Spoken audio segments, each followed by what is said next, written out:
नमस्कार, मैं शंभू कुमार। मैं अभी पालीगंज के विधायक डॉक्टर संदीप सौरभ के साथ हूँ और मैं इनसे बात करूँगा। कटअप जब से आया है तब से कटअप रिजल्ट आने के बाद सारे विद्यार्थी परेशान में है और सरकार में है ये, और सरकार में है और सरकार से ये कैसे सवाल करेंगे, कैसे इस त्रुटिपूर्ण कटअप को कैसे सुधार करेंगे, इनसे हम बात करने की बात। पीएससी ने तो एक वेबसाइट लॉन्च किया है, एक दिया है आप माने अभ्यर्थियों के लिए कि आप सारे मामले को, शिकायतों को प्रूफ के साथ इस पे अपलोड कर दीजिए सर, उसको बीपीएससी देखेगी। तो हमें लगता है कि जितने लोगों को ऐसा लग रहा है जिनकी शिकायतें हैं तो वो लोग अपलोड करें। हमारा कंसर्न ये है, देखिए लंबे समय के बाद ये बहाली हो रही है और ये अच्छा है, एक अच्छा मैसेज है कि पूरे देश के अंदर बिहार एक राज्य के रूप में उभरा है जहाँ पे लाखों की संख्या में जो बहालियाँ लंबित पड़ी हुई थी वर्षों से, उसको सरकार ने क्लियर किया है। तो अब तो इसको करना था, बीपीएससी को ठीक तरीके से करना था। एक आयोग है, आयोग स्वायत्त होता है, लेकिन हम चाहते हैं कि आयोग की स्वायत्तता का मतलब ये कतई ना हो कि उसका मनमानापन चलने लगे।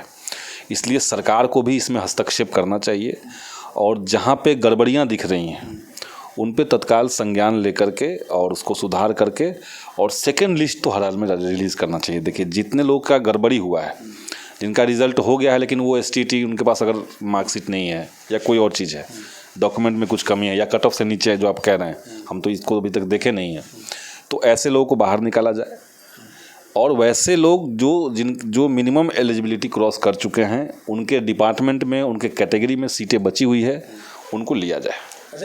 ये मांग हमने बिहार विधानसभा का जो सत्र चलने वाला है उसमें भी हमने लिख के दिया है और 7 तारीख को इस पर चर्चा भी शायद होगी।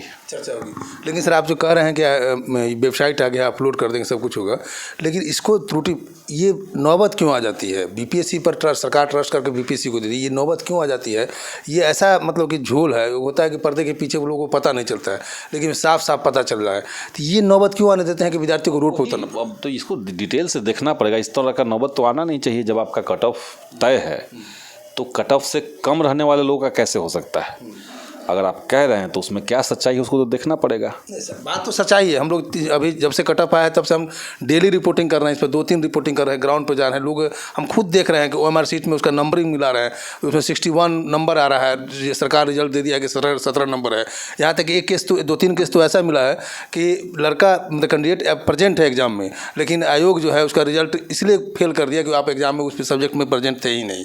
अब इसको क्या जवाब देंगे? तो ये ऐसे सारे अभ्यर्थी जिनका 61 बनता था लेकिन 17 दिया है, जो प्रेजेंट थे लेकिन अनुपस्थित दिखा रहा है, तो ऐसे लोग सरकार के पास जाएंगे, बीपीएससी में अपना मामला दर्ज करवाएं। देखिए बीपीएससी जब ये कह रही है कि आपको कोई ग्रीवांस है, कोई शिकायत है, तो यहाँ पे आप कीजिए, उसको हम एड्रेस करेंगे। यहाँ तक जब बीपीएससी कह रही मतलब उसमें सुधार का गुंजाइश है, तभी तो वो मांग रहा है सुझाव। शिकायतों को आमंत्रित क्यों किया गया है? तो अगर ये किया जा रहा है तो सारे अभ्यर्थियों को उसमें जिनकी भी गड़बड़ी हो रही है वो अपना अप्लाई कर दें। हमने एक ओवरऑल ये नज़रिया रखा है कि सीटें भरनी चाहिए, सही तरीके से भरनी चाहिए और जो मिनिमम और सीटों का काउंटिंग भी सही तरीके से होना चाहिए। ये नहीं हो सकता है कि जो पहले से कार्यरत शिक्षक हैं, नियोजित शिक्षक, उनको आप नए पदों के विरुद्ध में भर्ती कर ले फिर से, तो उनका पद तो फिर से खाली हो जाएगा, तो फिर से वही इस कोटि का चावल उस कोटि में कर देंगे तो क्या फ़ायदा हो जाएगा? तो इसलिए उनके अलावा आप सीटों को भरिए। उनको तो राज्यकर्मी आप ऐसे भी दे रहे हैं, जिन्होंने परीक्षा नहीं दी थी उनको भी तो राज्यकर्मी मिल रहा है, तो जो परीक्षा दी है उनको आप अलग से क्यों इसमें लेके आ रहे हैं? तो ये तमाम बातों को हमने सरकार के संज्ञान में लाया है और विधानसभा में भी इसको हम लोग उठाएंगे। तो अपने लेवल पे हम कोशिश कर रहे हैं कि चीज़ें ठीक हो, दुरुस्त हो। बीपीएससी एक स्वायत्त बॉडी है, ठीक बात है, लेकिन सरकार को इसमें तुरंत हस्तक्षेप करना चाहिए। एक सवाल और उठता है कि हम लोग हिंदू धर्म या किसी भी धर्म में जब शादी ब्याह होता है तो पहले एक रीति रिवाज, लड़का को देखने जाते हैं, मतलब मटकोर हुआ, उसके बाद शादी हुआ, उसके बाद सुहाग रात होता है। लेकिन सरकार क्या कर रही है कि आप पहले ज्वाइन कर लीजिए, उसके बाद हम आपका सारे सर्टिफिकेट को वेरिफिकेशन करेंगे। इस बात से आप झुटला नहीं सकते हैं कि लोग जाली सर्टिफिकेट लेकर भी लोग घुसे हुए हैं। अब ये जब मामला आ गया तो फिर ज्वाइनिंग की बात कहाँ थे? ज्वाइनिंग को एक्सटेंड करना चाहिए। देखिए इतना गड़बड़ी का एक बड़ा कारण मैं मानता हूँ कि इस पूरी बहाली में जितना आनंद फानंद दिखाया गया, जितनी हड़बड़ी दिखाई जा रही है, इसके चलते भी गड़बड़ी है। क्योंकि चीज़ों को एग्जीक्यूट करने के लिए, जांच करने के लिए, लागू करवाने के लिए आपके पास जो संसाधन हैं या जो आपके पास लोग हैं वो सीमित हैं। आप अचानक से सारे डीओ को कह दीजिए कि 3 दिन के अंदर सबका वेरिफिकेशन कर देना है, उसके बाद पहले से दुनिया भर के काम पड़े हुए हैं, तो ये आनन फानन में जो चीज़ें हो रही है उसके चलते भी गड़बड़ी हो रही है। इसीलिए हम तो चाहेंगे कि भाई इस तमाम तरह की संकटों को पहले दूर कर लिया जाए, दूर करने के बाद सरकार इस पर जो भी करना है करे। तो ये हम उठाएंगे, लेकिन अब 2 तारीख तो उससे पहले आ रहा है। अच्छा सर, एक चीज़ और, जैसे कि ये सब जो जांच मतलब आंसर शीट वगैरह जांच हुआ किसी थर्ड पार्टी को दिया हुआ, थर्ड कंपनी को दिया हुआ था क्या कि जांच करने के लिए? ये हम नहीं कह सकते हैं किसको दिया हुआ ऐसा है। आपको सुनने में मिला है कि कोई थर्ड कंपनी को किसी कॉन्ट्रैक्ट बेसिस पे ये दे दिया गया और वहीं से मामला शायद गड़बड़ होने लगा, संभावना हमें लग रहा है। संभव है। देखिए जिस तरह से सभी जगह पे थर्ड पार्टी, आउटसोर्सिंग कंपनी, निजी कंपनी, इस तरह की चीज़ों को बढ़ावा मिल रहा है। सरकार के जो विभाग हैं, जो आयोग हैं, उनके मैन फोर्स को ना बढ़ा करके वहाँ पे हैंड्स आप नहीं बढ़ाएंगे और किसी थर्ड कंपनी पे आप डिपेंडेंट हो जाएंगे तो उसका नुकसान आपको उठाना पड़ेगा। अगर इस तरह की जो गड़बड़ी आप कह रहे हैं, ये भी सवाल दिया है कि आप आउटसोर्सिंग कंपनियों को सरकारी स्कूल में आप क्यों घुसा रहे हैं?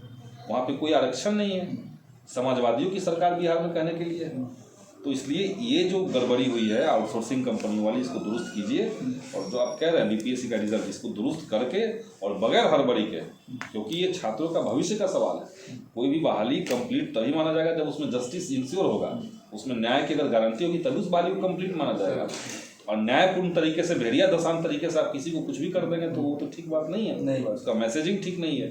तो लास्ट सवाल है, डोमिसाइल पर हम बात कर रहे हैं। अच्छा, डोमिसाइल जब छात्रों जब बातचीत की है, ये लोग कह रहे हैं कि जो यूपी वाले को नौकरी दे रहे हैं तो यूपी वाले के वोट मांगेंगे 2425 में। तो अब यूपी में जो वैकेंसी निकलती है तो वहाँ पर रिस्ट्रिक्शन है कि क्षेत्रीय लोगों को जॉब दिया जाएगा।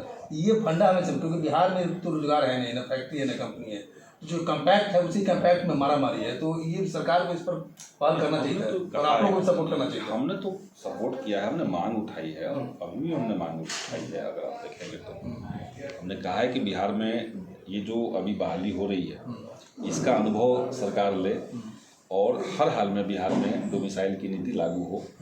आप या तो 100% बिहार के लोगों के लिए कीजिए या तो 85% कीजिए।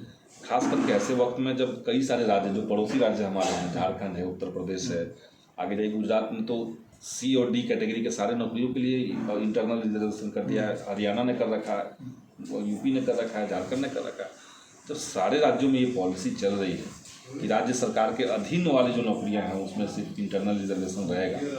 तो बिहार सरकार को तो अवश्य ही करना चाहिए। यहाँ तो ज़्यादा ग्राउंड हमारे पास है, हमारे पास तो कोई दूसरा और माध्यम नहीं है रोजगार के लिए।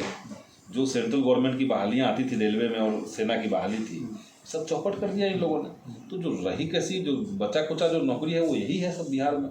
टीचर की बहाली है, स्वास्थ्य विभाग की बहाली है, तो उसमें तो डोमिसाइल को लागू करना चाहिए।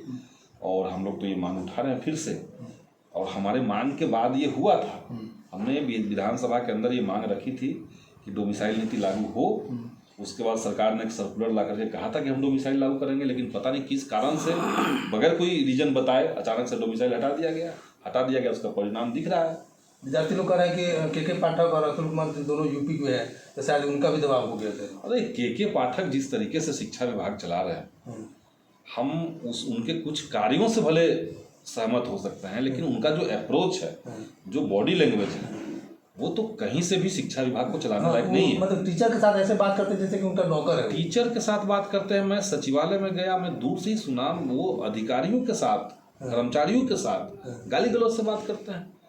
अब ये तो सरकार को देखना चाहिए। हम तो शुरुआत से कह रहे हैं कि सरकार को इसमें तत्काल संज्ञान लेकर के ऐसे अगर कोई कर्मचारी हैं, ऐसे कोई पदाधिकारी अगर बने रहेंगे तो उनके हाथ में आप सबसे जो डेमोक्रेटिक, सबसे ज़्यादा जिसका मास में प्रभाव जिस डिपार्टमेंट का होता है वो शिक्षा विभाग है। सब लोग जुड़े हुए हैं उससे। वैसे डिपार्टमेंट के मुख्य कुर्सी पर आप ऐसे लोगों को बैठा देंगे जो बात करने में बिना गाली गलौज का जो बात नहीं कर सकता है, तो ये तो हमको ठीक नहीं लगता है। सरकार को इस पर संज्ञान लेना चाहिए। हमने सरकार के दिमाग में ये बात डाली है, कोशिश कर रहे हैं। ठीक है, तो ये है डॉक्टर संदीप सौरभ है, माले के विधायक। इन्होंने कहा कि सत्र जैसे ही चालू होगा तो डोमिसाइल नीति पे और जो कट ऑफ मार्क है, कट ऑफ जो त्रुटिपूर्ण जो रिजल्ट निकला है उस पर हम लोग सवाल करेंगे और उसका निदान होगा। इन्होंने कहा कि वेबसाइट बनाया गया, उस वेबसाइट पर आप अपलोड कीजिए और आपकी समस्याओं का समाधान किया जाएगा। और इससे आप मतलब जो विद्यार्थी पासिंग और फेल हो गया उनके साथ न्याय होगा। मैं शंभू कुमार, कैमरा जर्नलिस्ट राजेश के साथ पटना। अगर मेरे चैनल को लाइक और सब्सक्राइब नहीं किया तो लाइक और सब्सक्राइब करें। Thank you so much.